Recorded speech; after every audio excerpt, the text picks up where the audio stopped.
Get the unmissable news stories of the day. This is the Beijing Hour. Examining the events that impact and shape China and the rest of the world. This is the Beijing Hour, 1 hour of news and information brought to you every weekday. Now here's your host. Tianlu with you on this Monday, August 24th, 2026. You're listening to the Beijing Hour, coming to you live from the Chinese capital. On today's program, new trade numbers out of an APEC meeting in China show business with member economies is growing faster than the country's overall foreign trade. Iran's president says the country is in a full-scale war with its enemies on all fronts after Washington threatened crippling economic action against Tehran. And US President Donald Trump hits back hard as Canada retaliates with tariffs after their trade talks broke down. In business, China leads in humanoid robot innovations, capturing half of the global market last year. In sports, Manchester City win their Premier League opener. In culture and entertainment, the Changchun Film Festival gets underway in northeast China. Now checking today's top stories.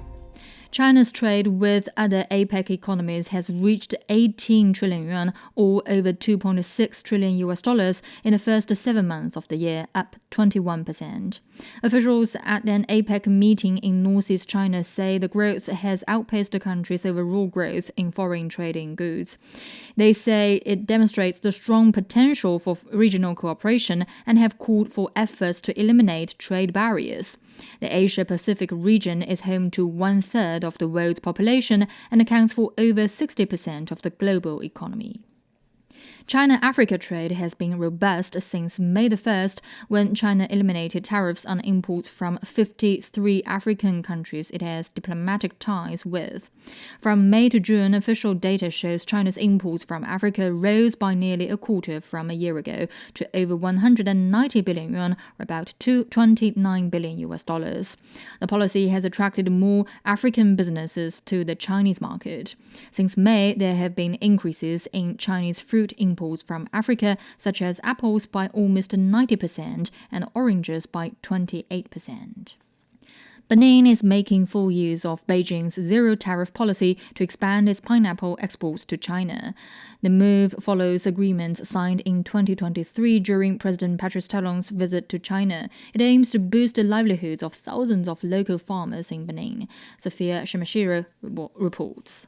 Benin currently ranks 4th in pineapple exports in Africa. Around 6,000 producers are engaged in the sector, delivering over 450,000 tons of pineapples each year. About 100 kilometers from Benin's capital, Cotonou, the fields stretch for miles. These sweet Beninese pineapples will be on tables thousands of kilometers away in China. It's the result of years of work, including the 2023 agreements between Cotonou and Beijing. The successful export of pineapples and the official entry into the Chinese market is the culmination of our joint efforts, from the signing of the Memorandum of Understanding in 2002 to the recognition of Beninese pineapples as safe produce at the China International Import-Expo in 2024, right through to the resolution of technical challenges, all of which have made this large-scale deployment possible today. The launch highlights deepening economic cooperation between the two countries, the most recent one following China's decision to lift custom barriers for many African products. Under the direct and strategic impetus of our two heads of state, economic and trade cooperation between China and Benin has entered a phase of acceleration characterized by quality and efficiency. For many years, China has remained Benin's leading trading partner. Bilateral trade, and in particular Benin's exports to China, still hold bright prospects and have great potential for development. Officials in Benin say the latest milestone is more than just a commercial shipment. They say it's a promise of growth, development, and stronger cooperation with China in the years ahead. That was Sophia Shimashiro reporting. Yassini Benjeloun is a journalist with the Moroccan Public Broadcasting Company. He says the Moroccan business community is optimistic about China's zero-tariff treatment as it sees new opportunities to deepen and diversify global trade partners. Well, here in Morocco, the zero tariff policy actually has been received with genuine optimism by both the business community and so the local media. We, as a journalist, we don't just see this as a standard trade facilitation. We actually view it as a strategic game changer that's perfectly aligns with Morocco's current vision of diversifying its global partnerships. He adds that the policy facilitates rural development of minor business cooperatives in Morocco. Morocco produces high quality, unique goods like premium olive oil, citrus fruits, and our world famous products is argan oil. A significant portion of these products, like the argan oil or like the saffron, for example, are actually produced by rural women's cooperatives, small holder farmers. So previously, the tariffs make it challenging to compete in distant markets, especially like Asia. Now, with this fees actually removed, our local cooperatives, I mean, they have now a direct and somehow a competitive gateway to the massive Chinese actually consumer base. So this actually translates directly to rural development of minor business or cooperatives, and so the other financial empowerment for local communities in general. He also says Moroccan businessmen are discussing how to adapt their packages and quality to the Chinese standards. The Chinese embassy in Senegal has organized a roundtable discussion on Beijing's zero-tariff policy for Africa. Participants included government representatives and prominent local and Chinese entrepreneurs. They said the policy provides new opportunities for bilateral trade by giving Senegalese products a competitive edge in the Chinese market. The event also launched Trade Senegal, the country's international trade data services platform. Chinese Ambassador Li Zhigang says the policy demonstrates Beijing's political commitment to South-South cooperation. The zero-tariff policy is not only an institutional concession, but also a significant opportunity to promote the upgrading of export structure. It marks a new stage in China-Africa economic and trade cooperation, empowered by institutional openness. This will significantly enhance Africa's ability to transform itself through production, trade, and industrial development. Secretary General Yassine Ghanim Diakate of Senegal's Industry and Trade Ministry says the roundtable marks a good beginning. This roundtable remains a good starting point, not only for further promoting exports to China, but also for building a support framework to address the weakness of local industrial capacity, the lack of processing of our products, logistical cost and constraints, as well as strict requirements regarding sanitary, not tariff standards. China eliminated tariffs on imports from all 53 African countries it has diplomatic ties with on May the 1st. Coming up, Iran's president says the country is in a full-scale war with its enemies on all fronts after Washington threatened crippling economic action against Tehran. Do you have a story about China? We want to hear from you. Maybe China has become your second home. Maybe it has brought you new friendships, creative partnerships, or a new path in life. We are inviting people from the U.S. to share their real stories and experiences with China. No expertise needed, just your authentic voice. Your story could be featured in our Hello from the Other Shore podcast coming this September. Share your name, city, and story with us. Email us at radio@cgtn.com.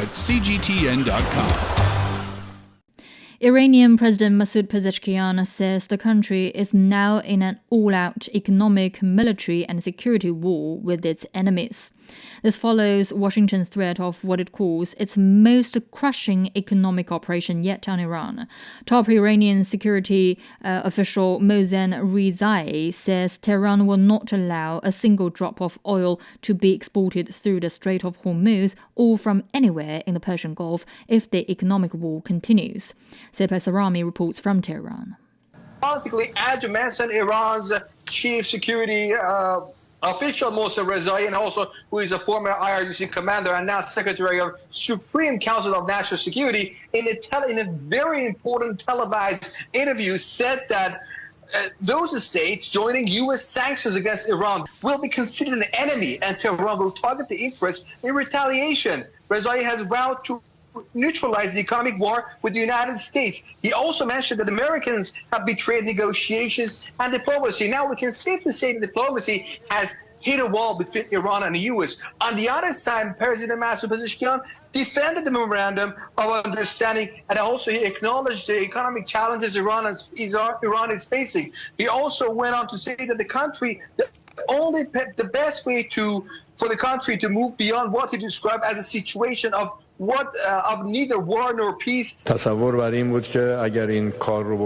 only did Iran not become Venezuela, but it became a power that the world was amazed by its solidarity and unit. We are in a full-scale economic, military, and security war. Trump easily says that he is imposing the most crushing and terrifying sanctions on Iran. We, however, are standing firm. We are trying to be a servant of our people in the face of this unequal war. Economically speaking, I have to tell you that Iran is facing an unprecedented crisis. Rial, our national currency, is on a free fall. It's just going down. Gold prices are just soaring. Something we've never seen that happened this fast. For example, you wake up in the morning, you check the prices, and you see after 2 hours the prices have gone up. So this is an unprecedented crisis that Iran is facing. Inflation, unemployment, and also the currency, the devaluation of the rial are happening at the same time. Diplomatically, I have to tell you that Field Marshal Asim Munir's plan to visit the official from Pakistan is reported to be planning to visit Iran in coming days. There are some reports indicating that he's planning to mediate again between Iran and U.S. to might kickstart negotiations between the two countries. This is all going on in Iran economically, politically, and diplomatically for now. We have to see what will happen in near future. That was Sepah Sarami reporting. Iranian Foreign Minister Abbas Araghchi has dismissed the latest U.S. sanctions and military threats as desperation and recycled bullying from past administrations. He said Iran knows the playbook and how to respond. Araghchi urged Washington to abandon its plans, adding that Iran will only pursue dialogue based on justice and dignity. This is a repetitive scenario. From the crippling sanctions imposed during the Obama administration to the maximum pressure campaign during Mr. Trump's first administration, and now to the latest sanctions. All of these measures have been introduced under different titles, but they represent the same kind of bullying that we have always seen in American policy. The fact that the United States has once again moved from military threats, saying that it will strike and so on, to reviving its old plans shows that they are truly desperate and have no solution. Araghchi said Washington's threats aim to divert the attention of Americans from U.S. financial problems. U.S. Treasury Secretary Scott Bessent is set to announce the new sanctions against Tehran on Monday. He says the goal is to squash the Iranian economy and collapse its regime. Senior delegations from Syria and Israel have held talks in Jordan, mediated by the U.S. Syrian media reports say the talks focus on practical steps to halt Israeli strikes and reviving negotiations on a security agreement. The Syrian delegation says Syria is a sovereign state and will not accept any arrangements restricting its sovereign rights. The delegation also says the Israeli-occupied Golan Heights is Syria's territory and discussions on its final status are still in the early stages. Tensions between Turkey and Israel are escalating over developments in Gaza and Syria. Ankara has sought an Interpol Red Notice for Israeli Prime Minister Benjamin Netanyahu. The move comes just days after an Israeli strike on an airbase in Syria. U.S. envoy to Turkey Tom Barak criticized Israel for the strike, calling it an unnecessary escalation. Mihal Bardavid reports. Turkey has been one of the most vocal critics of Israel's actions in Gaza. Now Ankara is seeking an Interpol Red Notice for Prime Minister Benjamin Netanyahu as part of a case involving 35 suspects facing charges including genocide and crimes against humanity. The case stems from the interception by Israel of a Gaza-bound aid flotilla. Israel says it maintains a naval blockade around Gaza for security reasons. Interpol must now review Turkey's request before deciding whether to issue the notice. If Interpol does reach such a decision, Netanyahu would face significant restrictions on his freedom of movement, particularly in Europe. For Israel and for Netanyahu himself, this would also represent a significant loss of prestige. The move comes just days after Israel struck Syria's Abu al-Duhur air base, saying Damascus was close to allowing Turkish troops to deploy there, a claim Ankara denied. Syria confirmed that Turkish officers had previously visited the base, but said the visits were part of a military cooperation and training. Analysts also point to Israel's October election as a possible factor behind the timing of the heightened rhetoric, while stressing that a direct confrontation between the two countries remains unlikely. I believe any steps by Israel that could put it on a path toward war with Turkey would produce an outcome that is clearly incompatible with U.S. interests in the region. The U.S., a close ally of Israel and a NATO ally of Turkey, is now working on a deconfliction mechanism between Turkey, Israel, and Syria, with the aim of preventing miscalculations and containing the risk of further escalation. That was Mihal Bardavid reporting. At least 2 people have died and 7 others were wounded in 2 new Israeli airstrikes on Gaza. A 4-year-old boy was among those killed. Israel has warned Hamas that it will intensify strikes over launches of balloons, drones and kites from Gaza toward Israel. Around 10 such items have been recovered in recent days. No explosive have been found, but the Israeli military says Hamas could be testing how Israel will respond. In the Israeli-occupied West Bank, an Israeli man was stabbed and wounded by a suspect believed to be a Palestinian man. Health officials also say Israeli forces have shot and killed a 14-year-old boy. Israel's illegal E1 settlement plan in occupied Palestine's West Bank has drawn condemnation from 15 major Western and Arab and Muslim nations and concern from the UN. They warn Israel's new plan will undermine the two-state solution. Amir Dawood with the War and Settlement Resistance Commission says the plan could effectively divide the West Bank. First, the E1 project is one of the most dangerous settlement projects in the Palestinian territories. The plan was first submitted for approval in the early 1990s, so we are talking about more than 3 decades during which it remained shelved and was politically regarded as one of the red lines concerning the two-state solution. Last year, the Israeli government approved this plan, crossing what had long been considered a red line surrounding such settlement projects. What has happened now is that the Israeli government has moved from the planning stage to the implementation stage by issuing a series of tenders related to the construction of more than 1,200 settlement units in this area. The danger of this plan is that it goes beyond residential construction or infrastructure. It has a profound geopolitical impact on the Palestinian territories, effectively separating the northern West Bank from the southern West Bank. Second, this plan effectively condemns 18 Palestinian Bedouin communities located east of Jerusalem to destruction. Third, this plan can only be viewed as part of the so-called Greater Jerusalem Plan.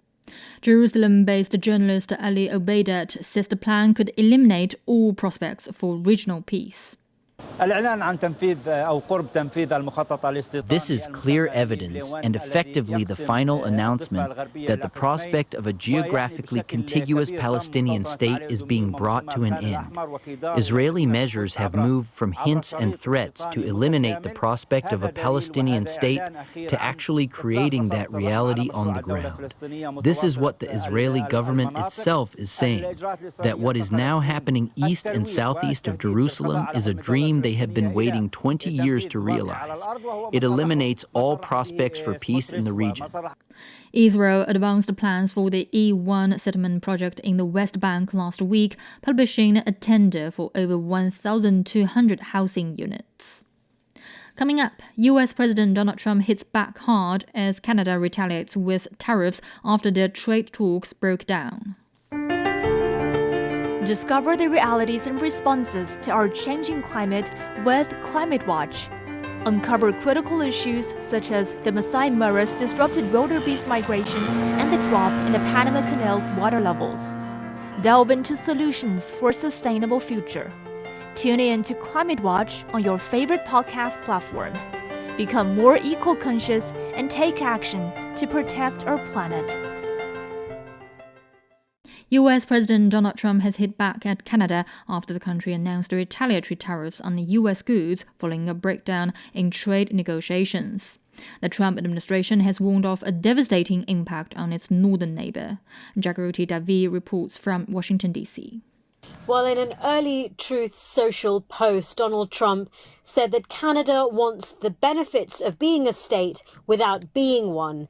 They have also charged our grape farmers for many years massive amounts of tariffs, no more. The Canada comment in particular, I guess, is reflecting on comments he's made previously. He's talked about adding Canada as the US's 51st state, obviously an idea that Canada's premiers have pushed back against. Donald Trump has also made comments about Mark Carney and his predecessor Justin Trudeau being future governors of Canada. And these jibes come after Mark Carney said Canada would match US tariffs dollar for dollar after those crucial trade talks fell through. The US trade representative is saying that Canada declined the deal even though it was in their favour. Canada was saying unfair last-minute changes meant that they could not accept. So now we're seeing fears of a full-on trade war between these two neighbours, putting into question the US-Mexico-Canada trade pact as well. Canadian officials have in the past mooted this as a suggestion. Let's cut off energy to the US in retaliation for tariffs, they've said. Now, this could have huge consequences because Canada is the US's largest foreign energy supplier. It provides more than 60% of the US's crude oil imports, nearly all of its imported natural gas, and more than 80% of its imported electricity.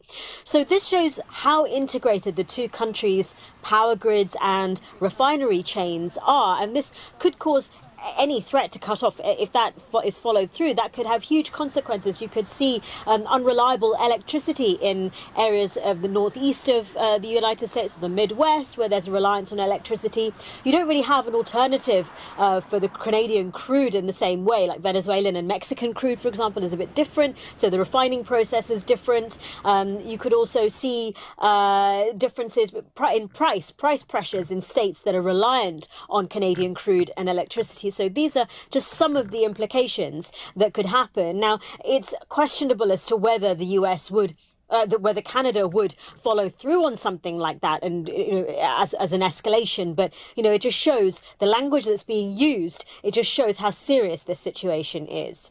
That was Jagaroti Davi reporting. Canadian businesses are adapting to the impact of the trade war with the US. Many are trying to reduce their dependence on American imports and diversify their suppliers. The government says it will roll out more support measures. Nina DeVries reports from Toronto. As rain beats down on a gloomy afternoon, Canadians are trying to come to terms with the new reality of 50% tariffs that have hit businesses here. This includes tariffs on original artwork. So all the original art that we showcase, anything shipped to the States will be under the 50%.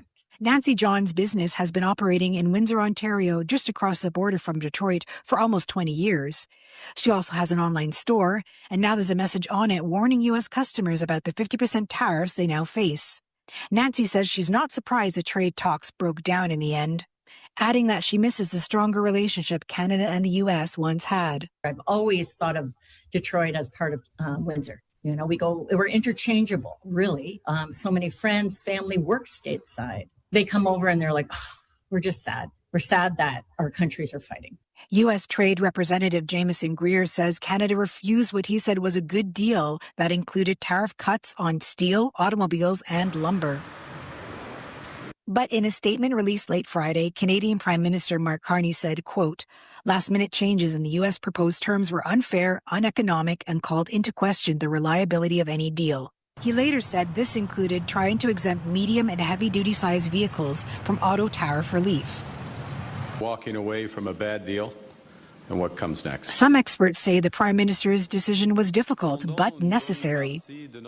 Canada is now the first country ever subjected to tariffs under Section 338 of the 1930 U.S. Tariff Act. In an email to CGTN, the head of one Canadian policy and research group says countries globally are watching how other governments react to growing U.S. economic pressure. Veena Najibullah writes, how Canada manages this confrontation, whether it can absorb the economic costs, preserve domestic unity, defend its policy, autonomy, and successfully diversify abroad, will shape how Canada is seen around the world.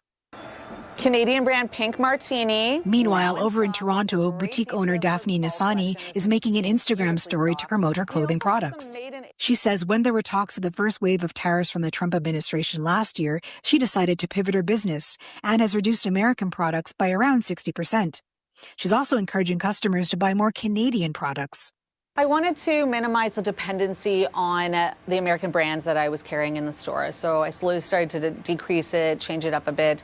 And in that time, I ended up finding more Canadian content, European content. And so now I have that's incorporated into the store. Businesses hit with these latest tariffs will likely be aiming to do the same. The Canadian government has said there will be additional measures of support for businesses and workers affected by the U.S. tariffs. More details on that should be coming in the next few days. Now, as Nina Deveris in Toronto, the government of the Democratic Republic of the Congo and the M23 rebel group have agreed on a roadmap for peace talks. The two sides met in Switzerland to review progress in a Qatar-mediated framework to end the fighting in the eastern DRC, which has been devastated by decades of conflicts. The two sides welcome progress on the ceasefire verification mechanism.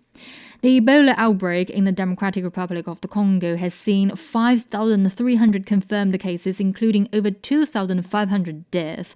Officials say one of the factors complicating containment efforts is the high mobility of the country's gold mining workforce. David Mbithi has more.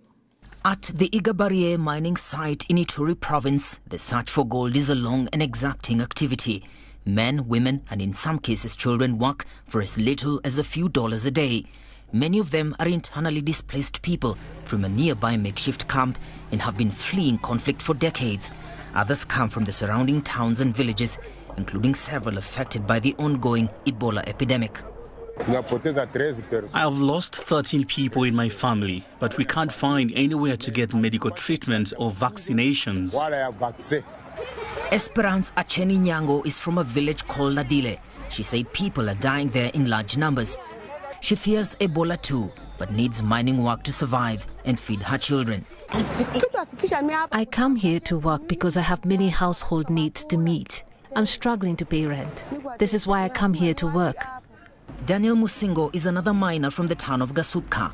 He says he's been here for a month and does his best to maintain social distancing and respects the no-handshake policy. He also claims that the disease is rampant in the villages around the mine and lives in constant worry in case of infection. I want NGOs and the government to bring an Ebola treatment center to Igabaril so people can be quarantined.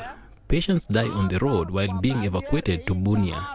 If the ETC was nearby, people could receive care quickly and recover. The three are among an estimated 2 million people who work in artisanal and small-scale mining across the country. The activity draws a high mobile workforce as miners travel across the region in search of gold and between mining areas and population centers to trade the mineral. Officials say the constant movement is also making Ebola harder to contain, complicating efforts to find infected people and trace those who may have been exposed. Of course, we are afraid of this disease, but we are displaced by war and life is difficult. This is why we have to work under these conditions. A tough choice between disease vigilance and economic survival. That was David MBC reporting. Now it's 29 minutes past the hour. Beijing will be cloudy tonight, tomorrow thunder showers. The low is 25 and is up to 30 on Tuesday. Now it's time for a short break. So far this hour, new trade numbers out of an APEC meeting in China show business with member economies is growing faster than the country's overall foreign trade. Tianlu with you. Stay with here on the Beijing Hour.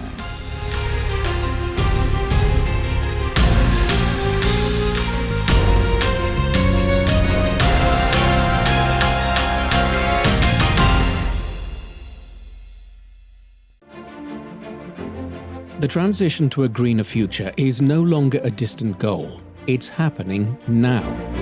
In power plants, factories, farms and cities across China. As the world grapples with climate change, energy security and the growing demand for electricity, China is searching for new ways to cut emissions while keeping its economy moving. Across the country, our reporters visit renewable energy hubs, industrial centers, and agricultural communities to see what that transformation looks like in practice. Through first-hand stories and on-the-ground reporting, we explore the opportunities, the challenges, and the ideas shaping China's green transition.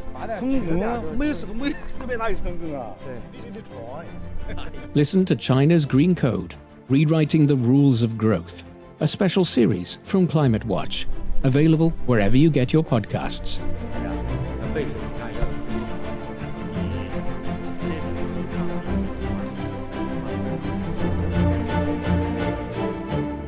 Examining the events that impact and shape China and the rest of the world. This is the Beijing Hour, 1 hour of news and information brought to you every weekday. Now here's your host. Tianlu with you on this Monday. Still to come. In business, China leads in humanoid robot innovations, capturing half of the global market last year. In sports, Manchester City win their Premier League opener. In culture and entertainment, the Changchun Film Festival gets underway in northeast China. To contact us, you can email radio@cgtn.com or follow our X account @CGTN Radio. You're also welcome to subscribe to our Substack newsletter Beyond Beijing for the world's biggest stories, along with sharp insights and exclusive analysis. But first, checking today's headlines. Chinese President Xi Jinping has held talks with Jordanian King Abdullah II, who is paying a state visit. They also attended a signing ceremony of cooperation documents in Beijing. Chinese Foreign Minister Wang Yi has met with his Jordanian counterpart Ayman Safadi in Beijing. Safadi is accompanying King Abdullah II on his state visit to China. Wang said China appreciates Jordan's firm commitment to a friendly policy toward China and its adherence to the One China principle. He said China will continue to support Jordan in safeguarding its independence, sovereignty, and territorial integrity. Safadi said Jordan highly values its relations with China and is willing to deepen cooperation in various fields. On the Middle East situation, Wang Yi said China will continue supporting Jordan in playing a positive role on the Palestinian question and other regional issues. Safadi acknowledged China's positive and responsible role on Middle East issues, especially its firm support for the two-state solution. Typhoon Ganari has intensified from a tropical depression into a tropical storm and made landfall in southeast China. The country has issued its second highest alert for rainstorms as this typhoon and the two others named Saudel and Nara remain active near its southern and eastern coasts. In Guangxi, heavy rains have triggered floods in the Minjiang River. Authorities have evacuated residents to safety. Over 20,000 relief items, including beds and raincoats, have been dispatched to Guangxi. Fujian has activated an emergency response for heavy rain, while Yongzhou County in Zhejiang is on high alert for flash floods and landslides. Russia says its air defense systems have intercepted and destroyed 269 Ukrainian drones over multiple regions in 12 hours.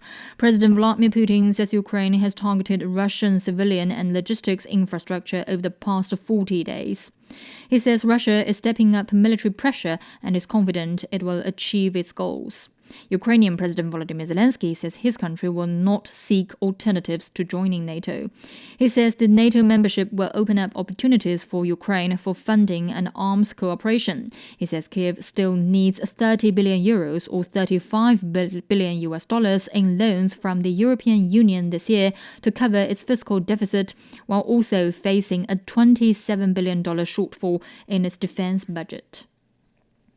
Ukrainian President Volodymyr Zelensky says holding elections is impossible under the country's current conditions. It comes after former Defense Minister Mikhailo Fedorov called for a wartime vote. Fedorov recently urged Ukraine to find a legal and safe way to hold elections during the conflict.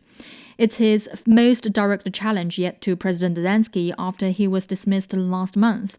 Zelensky says elections would be a tsunami for the country that would tear Ukraine apart. He says Ukraine would be ready to discuss holding possible elections only if its partners provide specific guarantees that the vote could be held safely, legitimately, and democratically. A presidential election was expected to be held in 2024, but was postponed due to the country's martial law, which has been in effect since the escalation of the conflict with Russia. Israeli forces have killed a 14-year-old Palestinian boy in the occupied West Bank city of Nablus. The Palestinian Health Ministry says Islam Ajuri was in the Askar refugee camp when Israeli forces opened fire as they withdrew from the area. Islam's uncle Nahad Ajuri accused the Israeli forces of opening fire indiscriminately. The Israeli occupation forces do not want Palestinians, our people, our children, or our women to have any presence on this land. But this is the land of our prophets and the land of fathers and grandfathers. They can do whatever they want and kill whoever they want. The Israeli military did not immediately respond to the incident. You're listening to the Beijing Hour. Coming up in business, China leads in humanoid robot innovations, capturing half of the global market last year. The Beijing Hour, your window on China and the rest of the world. 36 minutes past the hour, turning to business. Stock markets on the Chinese mainland closed lower on Monday. The Shanghai Composite was down nearly 0.6%. The Shenzhen component lost almost 2%. Insurance and planting sector shares led the gainers. Timothy Pope has more. The Shanghai Composite Index was down 0.6%. We saw the Shenzhen component down more than 2%, the China Export down 3.2%, and the Star 50 down 3.1%. And those last three are more exposed to the tech rally than the Shanghai Composite. The big losers, as I said, were AI hardware companies. Shenzhen Gongjin Electronics was down 10%. Zhongji Innolight fell more than 7%. But they weren't alone, because the other big winning sector of the last few weeks, biotech, was in retreat as well. Investors were rotating into gold and coal stocks as well, and agricultural stocks extended the food security trade rally that we saw at the end of last week. In Hong Kong, the Hang Seng Index declined almost 1.9%. Japan's Nikkei decreases over 0.7%. China captured half of the global humanoid robot market last year, according to the China Academy of Information and Communications Technology. The sector generated over 8.5 billion yuan in revenue in 2025. That's around $1.3 billion. Shipments surged fivefold to 12,000 units. The strong performance is backed by technological advantages of Chinese firms. There are now more than 150 companies specialized in humanoid robots, including industry leader Unitree Robotics. Data from iResearch shows Chinese companies now hold 2/3 of global patents in this field, with 75% of core manufacturing components made entirely in China. For more, Lily Lu spoke with Liu Zhiqing, Senior Fellow of Chongyang Institute for Financial Studies at Renmin University of China. Mr. Liu, so the scenario-based contests at this robot competition test real-world robot applications. So what key tech breakthroughs have been made in these scenarios? I think they have some major breakthrough in this game, and we see that this competition are quite positive and very strong, send a very good signal to the global market.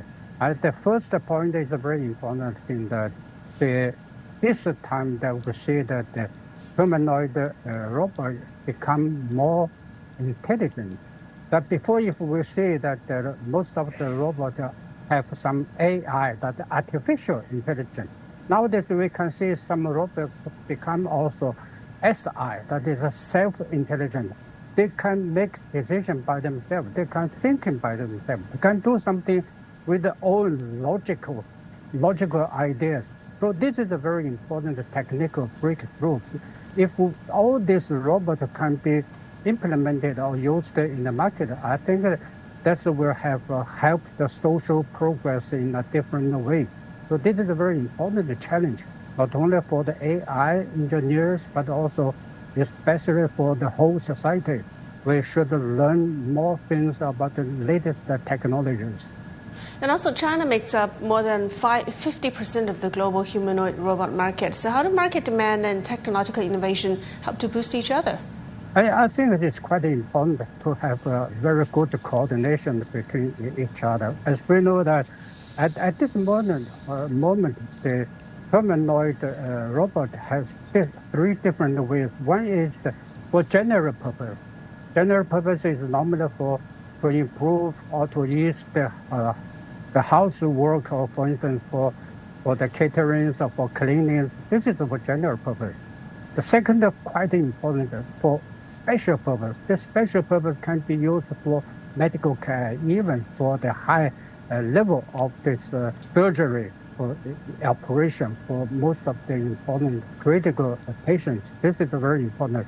As we always say that for special purpose, for instance, for some industry, for very different difficult environment conditions, that this special purpose humanoid robot can really help the human being. And the third is that the robot can be used for all purposes. We call it an all-round, all-purpose robot. All these three different kinds and types can be really well managed and coordinated together, because everyone is already demanded by the market, by the people, different groups, and for different needs. So that's why we have to coordinate and make good, well-balanced management of this latest technology. Now, a senior fellow Liu Zhiqing with Renmin University of China talking about the humanoid robot market. The World Humanoid Robot Games underway in Beijing features 51 competition categories and over 1,300 matches across 9 units. The events include track and field, football, and scenario-based challenges. Over 600 teams from 16 countries have brought their robots to compete, showcasing the latest capabilities of humanoid robots. Chen Jiaqi and Yang Chenxi had the story. We are here in Beijing at the opening ceremony of the second World Humanoid Robot Games. More than 2,000 robots are competing across 51 events. It may sound bizarre. Robots fighting, robots playing football, robots playing tennis. But this isn't just a giant spectacle, because every event is testing something that could eventually matter in the real world. On the football pitch, robots have to sense the environment, control their bodies, and coordinate with teammates. This year, Brazil brings a national soccer team. I think we will have a great result also as the same as the soccer players. The robots will do a great result as well. On the tennis court, robots track an incredibly fast-moving ball and make split-second AI-driven decisions. A fighting robot, it tests power, balance, and motion control. A new generation of young Chinese AI talent is chasing big dreams. We may be young, but our technology is solid. Personally, I want to explore vertical AI applications. I hope to integrate AI with more hardware to generate greater practical and commercial value. We are a startup-oriented team developing marine robots. These games bring together upstream and downstream players across the robotics supply chain. Many component sectors, including sensors, cables, and even housings, are getting better guidance from these games. The 5-day showdown is only getting started, bringing together the brightest minds from around the world to push humanoid robotics one step closer to the future. During the opening sessions, robots have already broken the human world records in the 100-meter run and standing vertical jump. But again, it's not just about the competition. It's about pushing the tech frontier and bringing smart machines closer to people's homes. That was Yang Chenxi and Chen Jiaqi reporting. The 2026 Wenchang International Aviation and Aerospace Forum is underway, showcasing the latest developments in the aerospace industry of Hainan province. The forum aims to seize the new opportunities presented by the industrialization of reusable rockets, gather global aerospace resources, and help strengthen the aerospace plus industry. The event features multiple parallel sub-forums and a series of side events. It has brought together leading academicians and experts in the global aerospace sector, representatives from government agencies, and investors. Since its inaugural edition in 2020, the Wenchang International Aviation and Aerospace Forum has been successfully convened for 6 times through 2026. China's e-commerce and cloud computing giant Alibaba has launched an 80 billion HK dollar share placement to fund artificial intelligence related development. That's around $10.2 billion. The company says it intends to use 100% of the net proceeds from the placement to invest in its full-stack AI capabilities, covering everything from chips and infrastructure to building and deploying AI models. The deal would mark the largest ever primary follow-on offering by a Hong Kong-listed company. It will rank as the world's 3rd largest primary follow-on share sale this year, after offerings from Alphabet and Intel. You're listening to the Beijing Hour. Coming up in sports, Manchester City win their Premier League opener. Sideline Story brings you all things sports related. The hottest topics, latest events, juiciest stories, all with a very personal take. Subscribe to Sideline Story Podcast for heated sports discussions covering events that are happening in China and around the world. Turning to sports, here's Yang Guang. Thank you, Tianlu. In football, Manchester City has come from behind to beat Bournemouth 2-1 in their Premier League opener, recovering from last weekend's Community Shield loss. Bournemouth led at half-time through Marcus Tavernier, but Matt Gay headed City level with 6 minutes left. Josko Vardiol then scored a 91st minute winner after a VAR check. Manager Enzo Maresca was satisfied with the team's performance. Yeah, the spirit was fantastic. I think it's a game that we deserve to win. It's a game that probably you don't need to wait the last 5 minutes to win the game. It's a game that you deserve to win early for their chance, for the amount of chances we had. Before they score, we had 3-4 clear chances. We miss. This is football. When you miss and they score, become more complicated. Second half, they had the first shot on goal minutes 80. So I think we deserve to win the game. Elsewhere, Liverpool drew 2-2 at Newcastle after a late penalty from Dominic Szoboszlai. Aston Villa suffered a 4-0 defeat at Brighton, with Raul Gomez sent off before half-time. Wulei scored twice as Shanghai Port came from behind to beat Qingdao Hainiu 2-1 in the Chinese Super League. Hainiu led early, but Wu equalized just before half-time and converted a second-half penalty to complete the comeback. Elsewhere, Liaoning Tehran produced a 4-4 draw after trailing 4-1 to Henan. Dalian Yinbo won 1-0 at Chongqing. On Saturday, league leader Chengdu Rongchen lost 5-4 to Shanghai Shenhua in a thriller. In badminton, China's Liang Weikeng and Wang Chan have won the men's doubles title at Badminton World Championships in New Delhi, defeating Malaysia's Aaron Chia and So Yi in straight sets. It's China's first gold in this category since 2018 and their only title of the tournament, keeping their streak of at least one World Championship gold since 1983 alive. The pair teamed up in 2022 and has now secured a spot at the season-ending finals in Hangzhou. Liang Weikeng says they managed to handle pressure. Watching our teammates' matches before ours put a lot of pressure on us. Before stepping onto the court, we did everything we could to get into the right form. Our opponents have experience of winning world championships, so we went out there to challenge them and we executed our game plan well. France's Alex Lanier made history, upsetting Kodai Naraoka in straight games to claim France's first ever men's singles title. On the women's side, defending champion An Se-yong beat Akane Yamaguchi in the Battle of the World's top 2. This is also her second world title after winning in 2023. In tennis, Arthur Fils has won the biggest title of his career, defeating Francis Tiafoe in 3 sets in the Cincinnati Open final. The 22-year-old bounced back from a tough second set to dominate the decider, securing his first ATP Masters 1000 crown. Fils converted 4 of 8 breakpoints and ended Francis' 12-year wait for a Masters 1000 champion. Yeah, of course, I'm very happy with that. It's been a tough year, last year, even though this year as well was not easy with French Open and with a couple of injury that kept me away from the courts. But when you get injured, to just think about coming back, and for these moments, feels very good to have a trophy next to me, especially Master 1000. Never won one before, so yeah, that's why I play tennis. Meantime, Coco Gauff has become just the 3rd woman to win the Cincinnati title twice, defeating Jessica Pegula in an All-American final.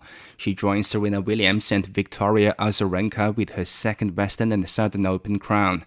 Gauff dominated first set 6-2 and sealed the match 6-4 in the second. It's her 4th WTA 1000 title and her first trophy of the season. Gauff now heads into the US Open with renewed confidence. I don't think that this is an indicator that I'm going to do well in New York or anything like that, to be honest. I don't really take that into consideration, but I definitely think, going in, knowing that I can figure out these matches, and it's going to be tough in New York, but just knowing, the quality wins that I had this week, knowing that I'm able to figure it out, even if I'm not playing my best, but also knowing that I can play that great tennis that I felt like I was playing this week. So just learning to be more aggressive in these points, and hopefully I can use the experience here in New York.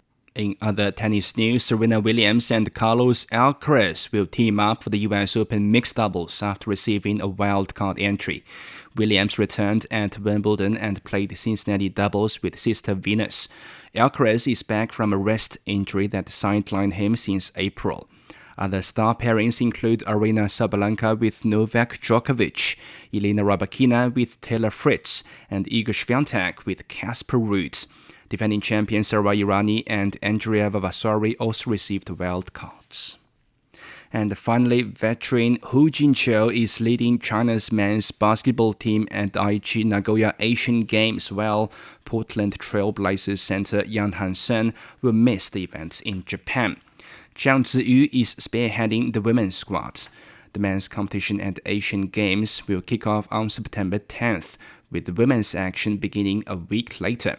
The Games will officially open in Nagoya on September 19th. Thank you very much. That was Yang Guang with sports. You're listening to the Beijing Hour. Coming up in culture and entertainment, the Changchun Film Festival gets underway in northeast China.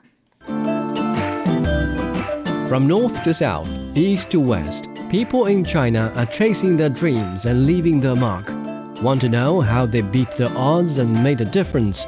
Footprints brings you the true life stories of their journeys.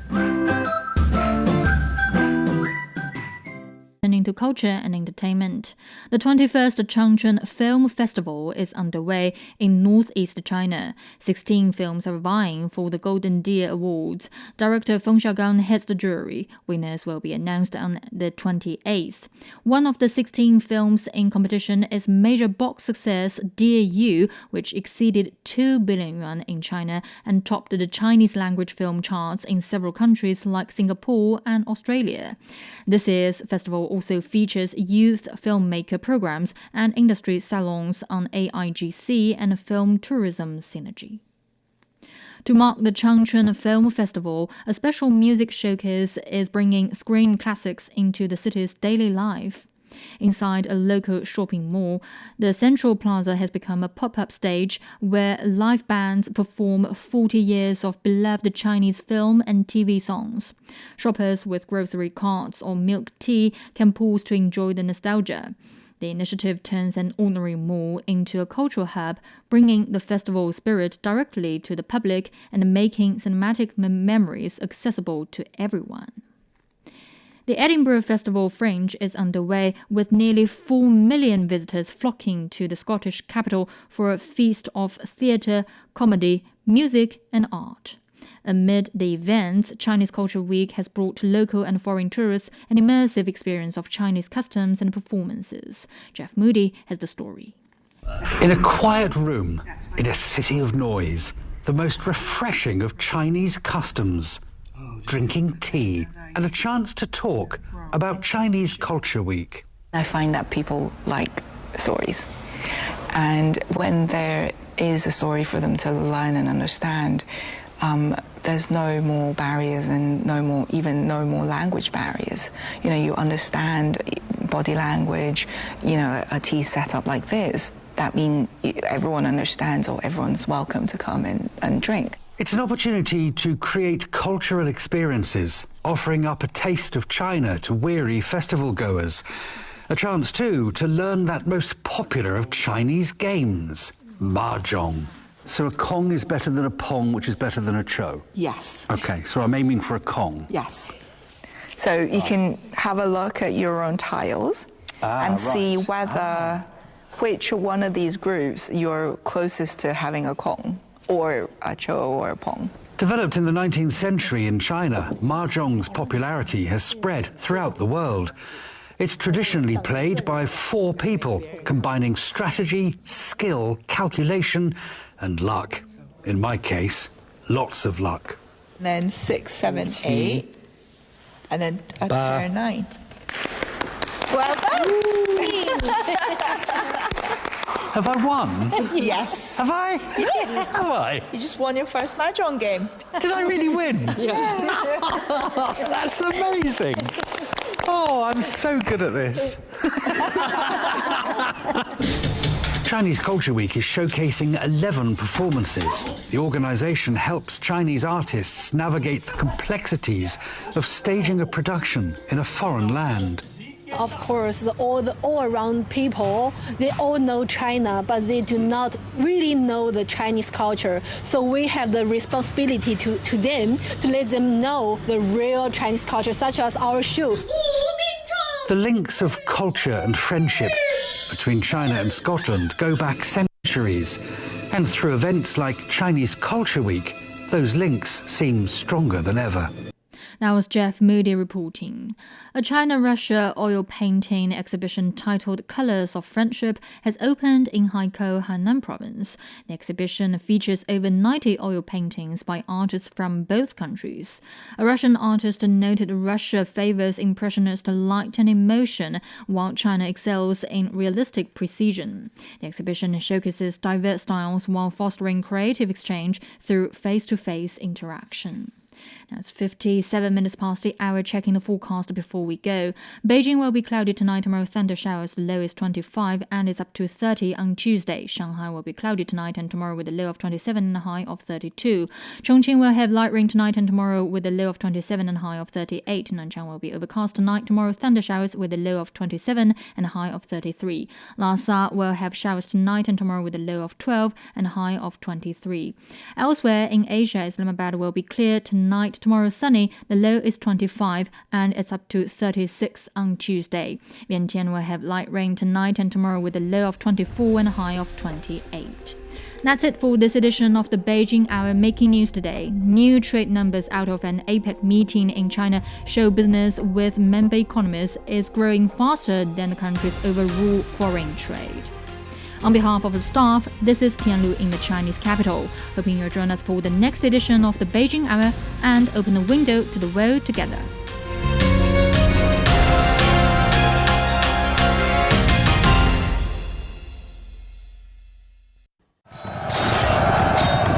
The best military commander is not he who fights 100 battles and wins every one of them.